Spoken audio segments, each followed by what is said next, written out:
Assassin's Creed Origins review in progress. Climb like an Egyptian.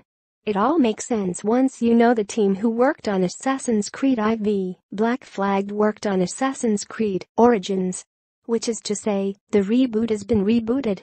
After Black Flag's sprawling Caribbean adventure, Ubisoft said it wanted to rediscover the roots of the Assassin's Creed franchise for its next installment, Unity.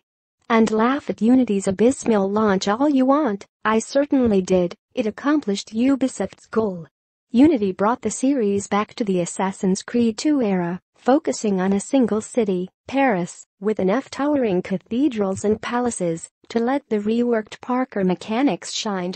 Then Assassin's Creed Syndicate did it again. But playing Assassin's Creed Origins, I was struck by how much it felt like Black Flag, even before I knew it came from the same team. Abandoning the single city conceit of Unity and Syndicate, the Egypt of Origins feels, well, like the Caribbean, oddly enough, but with shining cerulean seas replaced by figurative oceans of sand. There's a lot of empty space in Egypt. Note, I've played a lot of Assassin's Creed Origins but haven't finished the game. As such, you won't find a score attached to this review yet. Still, I don't see my opinion changing much after 18+ hours. Specifically, there's a lot of empty space in Ptolemaic Egypt. Origins is also the first mainline Assassin's Creed game to rewind the clock, jumping us back from Syndicate's Victorian era to the days of Caesar, Pompey, and Cleopatra, around 45 BCE. That puts us in the time of the Egyptian and Roman civil wars, with Caesar all but destroying the Roman Republic and Cleopatra trying to take down her brother and rule Egypt. You're but a small player in these events, of course, taking over as Bayek, a magi, or person tasked with protecting the pharaoh's interests.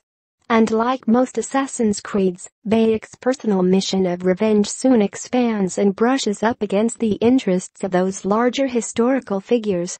The story is the point where this review is the most in progress, I'll admit. I'm maybe halfway through it, and so far not too impressed. Bayek is charming, but he's no Edward, and his self-serious good person routine grates almost as much as did Assassin's Creed II's Connor. He's just very righteous, and I mean that in the lawful good sense, not the psychedelic one. Missions vary in quality drastically.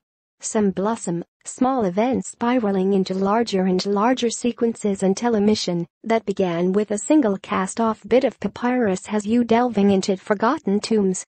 And then, high on the adrenaline from the last mission, you start another, and a guy is like, hey, go play hide and seek with my kids, or go grab my scroll from this generic bad guy lair, complete with terrible voice acting.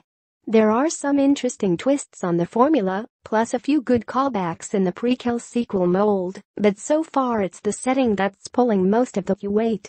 The library at Alexandria has yet to be burned down, and the famed lighthouse of Alexandria, one of the ancient wonders, still stands in the harbor. The pyramids, another wonder, are starting to show signs of decay, but are still gleaming white for the most part, capped in gold, thousands of years old, but still resplendent mausoleums. The Great Sphinx even has its nose intact, and is painted, in the ancient tradition. I love it. One of my problems with Syndicate, and with Unity to an extent, is that the closer we get to modern day, the less different everything seems. Many of Unity's landmarks exist today, as do an even greater number of Syndicate's.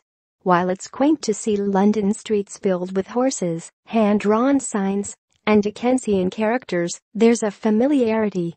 But part of what drew me to Assassin's Creed in the first place was its willingness to explore settings most games ignore.